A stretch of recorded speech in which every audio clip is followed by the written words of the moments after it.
Greetings. Welcome to the Mid-Missouri Kayak and Weather Report for July 2022. On Tuesday, July 12th at 12 noon, the temperature is 89 degrees, which is our predicted high. They're calling this moderate. We're going to have mid to high 90s the rest of the week, and by the weekend, 99 into 100 for next week. Yes.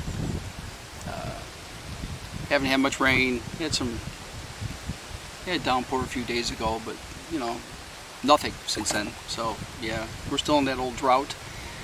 Humid as hell. Well, this is not humid today. The past couple days it's not been humid, which is great. It's a break. Saturday was really nice. It was overcast. The temperature didn't get much past the low 80s, and humidity was, because we had a cloud cover until late in the day. So yeah, that was a nice day. Had thunder this morning before I woke up, or before the sun came up, but it never rained that I could tell anyway. I am on Binder Lake, which is in Binder Park in Jefferson City. I'm paddling around the shore of the lake, I don't know, 3 miles or so, I guess. At the south end there's a stream that feeds it. It's a creek that I looked up one time and I don't remember what it is. I don't know what it is. Yeah, it's there. And I went a third of a mile into that, and that part was nice because I was in shade most of the time. So, yeah. I came here because I was hoping to see great blue heron. Oh yeah, also, it's windy. There's a 7-mile-an-hour breeze, and it's coming out of the north, which is the direction I'm facing. So, on my way back, this is nice. It's a nice relief for this moderate day, except that I tried recording facing the other direction where I would be sitting in the shade, and it was blowing into the microphone, I could tell. So I'm doing it again facing the wind, and just in case, recording on my phone the audio. So yeah, Binder Lake, told you all that. A lot of dead trees in here, dead cedars. You know, when they flooded it years ago, there's a dam at one end, it's in a valley. And I came here because I was hoping to get pictures of great blue heron, because I have seen them on trees and tree stumps. Now you see all these dead cedars around behind me, and I'm hanging on to one right here. Let's see if I can get that in the camera. There it is right there.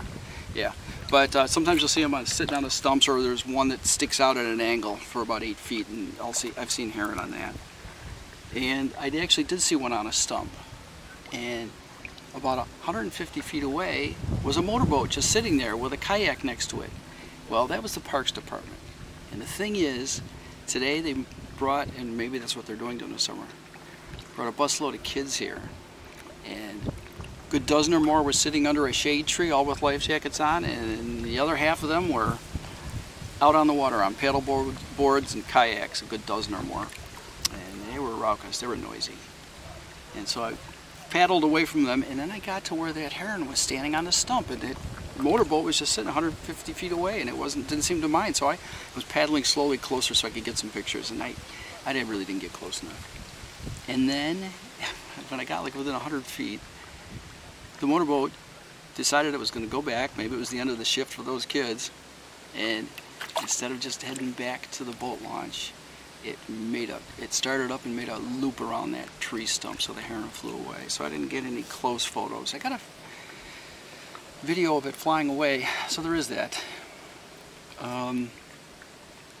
Plenty of turtles, a lot of dragonflies. At one point, when I was there facing in the other direction, I had one on my hand, and maybe I will take that little clip and show it to you right now. Are you looking at it? Do you see what I'm talking about? Isn't that cool? Yeah. So, I went into the stream at the south end in the shade. There's the only rock formation I think that you can actually see along the shore here. Maybe there are a lot of trails here, so maybe you can see some there, but there was a nice rock formation, so that was pretty cool. That pretty much covers it for the kayak and the weather.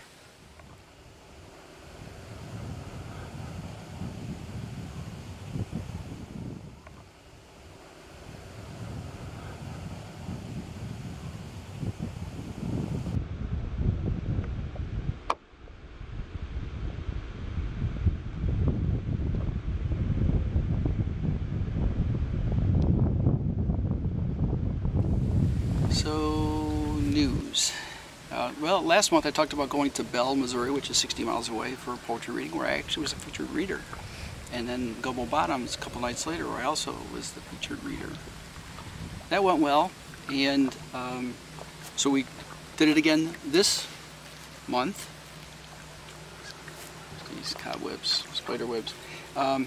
Did it this month, and this weekend, in fact, went to Bell. So that was nice. I really like, you know, they have poets who travel there, so there were like four who traveled and a couple more who read. That was nice. It's a really nice poetry community. Osage Arts community they're associated with it. Barb's Books, used bookstore. So I read at the open mic afterwards, and then at Gumbo Bottoms we had our featured reader, and actually we had about 4 readers, and I read after them. So that was cool. Yeah, that was neat. Yeah, I'm writing. I've probably only written 2 or 3 poems in the last 2 weeks, but other than that, I've been keeping up my pace of 3 to 5 poems a week, I guess. And some of them are real keepers, I think. So yeah. All right. 3 years ago, we had a tree fall down, and it fell. It was like 40 or 50 feet tall, and the top of it clipped the top of our brick chimney down the side of the house. Didn't damage it, but when it came down in the split of our red bud tree, and that went up about 3 or 4 feet off the ground and split like this, and it was beautiful. I get the red flowers on it in the spring, right down the middle, and split it to almost 18 inches above the ground. So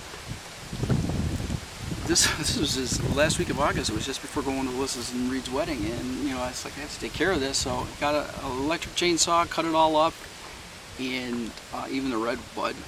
And you know what? The red bud by spring had 4 or 5 sprouts coming out the side of that trunk. So I trimmed it so there was one on each side, and now here 3 years later they're like 20 feet tall, and we had red buds on it for the first time this year. So it's branching out and everything. So yeah, that's cool.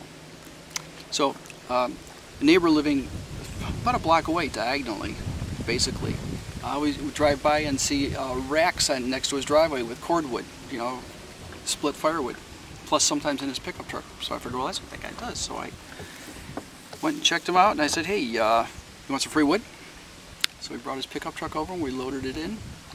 And at the time, I pointed out a dead ash tree that I had about 15 feet away. It was about a foot away from the fence, the lot line.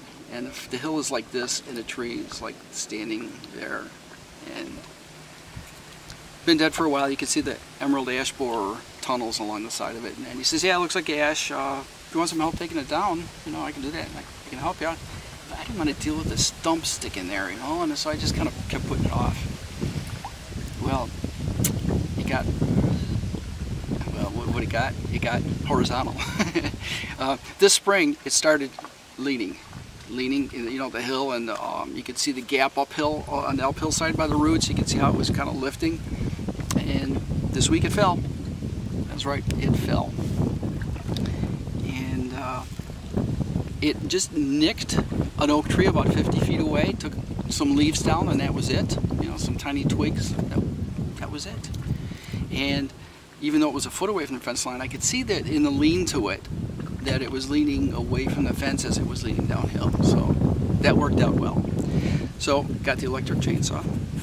I cut it up into 18-inch or 16-inch pieces, 18-inch pieces. What did I do? I don't know. Anyway, I cut it up and stacked it there at that 50-foot end, which was equivalent to the end of the house, and that's all downhill.